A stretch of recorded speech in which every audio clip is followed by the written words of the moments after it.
Bien, regresamos a esta cobertura especial de Miga por la muerte del Papa Francisco. Son las 6:24 minutos. Vamos a volver con Matías Panza, enviado especial, o no enviado especial, sino que corresponsal permanente del Vaticano.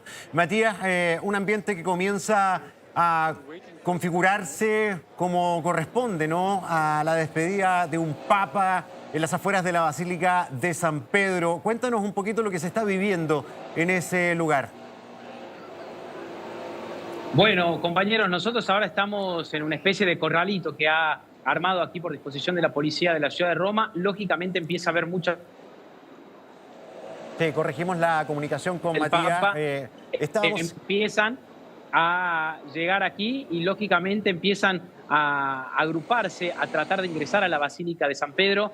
Una basílica que tiene un control muy riguroso de seguridad, se parece, para que ustedes tomen dimensión, a lo de los aeropuertos, con un detector de metales, con distintos miembros, no solo de la Gendarmería de Italia, sino también de la policía local, para que puedan ingresar las personas. Y ustedes van a ver y tratar de, si logran conseguir las imágenes de Vatican News que tienen permanentes de la Plaza de San Pedro, van a ver que cada vez se empieza a llenar un poco más, no solo de periodistas que estamos aquí en esta especie de corralito que les decía, sino también de cientos y miles de fieles que cuando se van enterando de lo que ha sucedido empiezan a congregarse aquí. Todavía desde la oficina de prensa del Vaticano son muy cautelosos, no han dado demasiadas informaciones referidas a cómo va a ser el velatorio del Papa Francisco, cómo va a ser su despedida oficial por lo que ha sucedido con Benedicto XVI, por lo que ha sucedido con Juan Pablo II. Uno imagina que va a ser justamente la Basílica de San Pedro el lugar en donde se van a despedir los restos del Papa Francisco, que, como les decía, compañeros, fue encontrado sin vida esta mañana a las 7:35 en su habitación en la Casa de Santa Marta, aquí puertas adentro del Vaticano. Sí, Matías, hay varias cosas que caracterizaron en estos 12 años de pontificado al Papa Francisco. Su carácter reformista llevó causas que nunca un papa había tomado en sus manos, como el cambio climático, la unión entre personas del mismo sexo, recibiéndolos también con los brazos abiertos, la participación en cargos importantes de la mujer en la iglesia, pero además en lo inmediato que va a ocurrir, haciendo varios cambios a la despedida de un papa, siempre caracterizada por la pompa del rito. Este cambio, esta reforma la hizo el año pasado, noviembre de 2024, y va a simplificar varios procesos, por lo que entendemos. A ver si tú nos puedes profundizar en aquello. Los 9 días de velatorio se respetan, se mantienen, pero el cónclave, que normalmente se esperaban 15 días, podría llamarse antes. Dicen que sería el día 10 tras la muerte del Papa. Sí, este es un proceso que se ha acelerado no solo por decisión de Francisco, sino también por las novedades que ha tenido la Iglesia y por la manera más fácil de viajar que tienen los cardenales. En la historia, obviamente, los cardenales tenían que llegar hasta la ciudad de Roma. Esto a veces podía llevarle muchos días. En la actualidad, lógicamente, ahora nosotros hemos tratado de conectarnos con las distintas iglesias de Latinoamérica, en mi caso, pero de todas partes del mundo.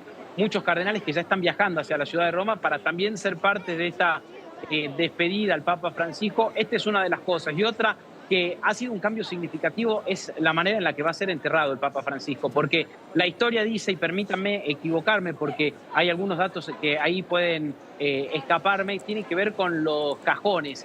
La historia dice que son más de 5 cajones, que en algunos casos había un cajón también incluso que era de materiales preciosos. Esto habría cambiado por decisión del Papa Francisco, ya no van a ser tantos, sino que va a ser uno solo, un cambio que también demuestra cómo vivía y cómo promulgaba el catolicismo el Papa Francisco de una manera muy austera. Estos últimos días estuvo a la par de trabajadores, estuvo a la par de personas libradas de su libertad el Jueves Santo. Es un Papa que siempre trató de estar en cercanía a las personas más débiles y un Papa que, más allá del catolicismo, siempre mostraba su apertura no solo a otras religiones, que pedía por la paz, que ayer estuvo reunido con el vicepresidente de los Estados Unidos, justamente haciendo referencia a la migración, haciendo referencia también a las guerras que están sucediendo en el mundo, y un Papa que ha pedido siempre por la paz y que se va con muchos cambios que se entienden que son para bien, para un mundo que ha ido avanzando y que el Papa Francisco ha sabido entender de una manera muy impresionante. Vamos a ver qué sucede en estos próximos días, no solo en su velatorio, sino también en la elección del próximo Papa con el cónclave. Sí. Sí, una de las cosas también principales de su legado, obviamente, que el Papa también quiso descentralizar el poder de la Iglesia, tú lo mencionaste también, le dio más protagonismo en la Iglesia a las mujeres con estos ministerios vaticanos, una medida completamente sin precedentes en la historia, pero por el otro lado también hemos tenido muchas reacciones por parte de líderes internacionales podríamos decir, del abanico más amplio que uno se puede imaginar, desde líderes latinoamericanos, tanto como el presidente de tu país, también Javier Milei, que acaba de publicar en su cuenta de X, también tenemos a Vladimir Putin, el rey Carlos también, monarca de Inglaterra, la Casa Blanca también ya entregó algunas palabras en sus redes sociales. En ese sentido, ¿tú tienes alguna información o en los otros, que yo no lo recuerdo bien, pero en los otros, por ejemplo, funerales de un papa, asisten o es común que asistan muchos líderes internacionales o únicamente van a ser los que de repente tengan una mayor interacción, un mayor vínculo? En ese sentido, ¿tú sabes, por ejemplo, si Javier Milei podría llegar al Vaticano en las próximas horas? Bueno, se espera que Javier Milei venga, conociendo también la política internacional que ha tenido Javier Milei como presidente de la Argentina, uno espera que viaje en las próximas horas para aquí, de la misma manera que otros mandatarios. Giorgia Meloni, para ser más precisos, la primera ministra de Italia, fue una de las pocas personas que lo visitó y que estuvo con el Papa Francisco durante sus días de internación allí en el Gemelli. Fue en algún momento como quien comunicó que se estaba recuperando bien antes de estas dos crisis que pasó y lógicamente uno espera que vengan la mayoría de los mandatarios porque el Papa Francisco, incluso con esta visita del vicepresidente de Estados Unidos el día de ayer, mostró que él recibía a todos.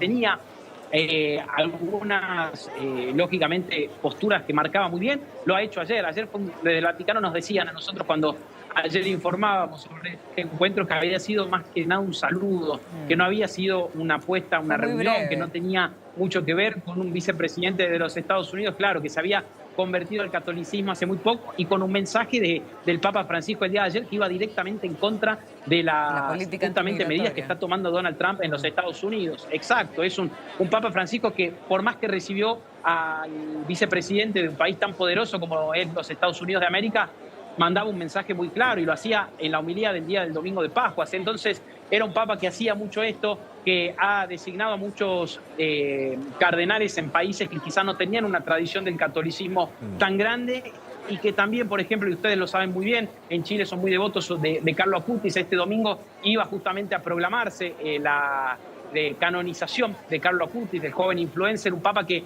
trató de abrir, lo decimos de una manera un poco burda en términos futbolísticos, de abrir la cancha para todo el mundo, a las mujeres, a los homosexuales, a los más chicos, a los más jóvenes, un papa que buscó abrir las puertas de la Iglesia Católica y que hacía referencia en todo momento a esto. Y creo que hoy la convocatoria que va a tener la Plaza de San Pedro habla sobre todo de esto, un papa que fue muy querido por todos los sectores.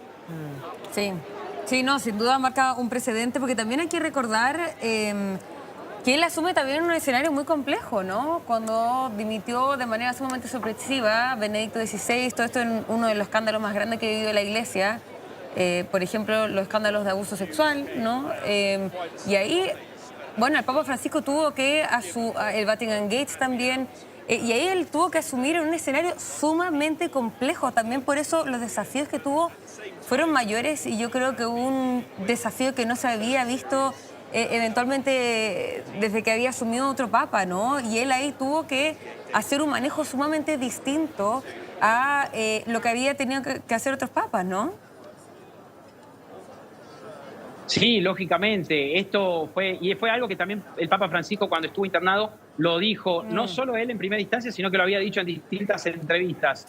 No quiero que se marque un precedente de que puede haber dos papas en simultáneo. Era algo que había ocurrido por única vez en la historia y el Papa Francisco, por más que estaba enfermo, dijo, yo voy a seguir siendo el Papa hasta los últimos de mis días, salvo que una enfermedad de carácter mental no me permita seguir con mis funciones. Y efectivamente fue lo que sucedió, compañeros, porque el Papa Francisco hasta el día de ayer estuvo trabajando, estuvo lúcido, fue un Papa que comunicó de la manera que quería comunicar y lógicamente que buscó de alguna manera también sentar este precedente para la Iglesia Católica y ahora vamos a ver qué sucede porque es un año muy particular para la Iglesia Católica, es el año del jubileo, el año del perdón. Un jubileo que se celebra cada 25 años, que ya era muy esperado por la Iglesia Católica y que lógicamente se encuentra con la muerte de un papa en pleno proceso de desarrollo, que va a tener una elección de un nuevo papa, que va a tener también un cónclave, van a hacer muchas cosas, van a ser seguramente días de mucha actividad aquí, no solo para la Iglesia, que de alguna manera podemos decirlo, se venía preparando. El Papa Francisco había estado internado 39 días, si bien su estado de salud había mejorado y venía mejorando y se lo veía con signos de recuperación, la verdad es que se lo veía también muy débil.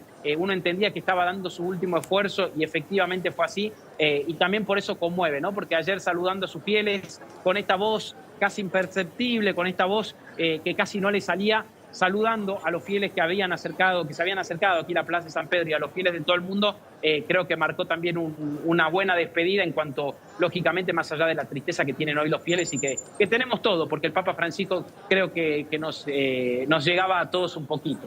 Sí.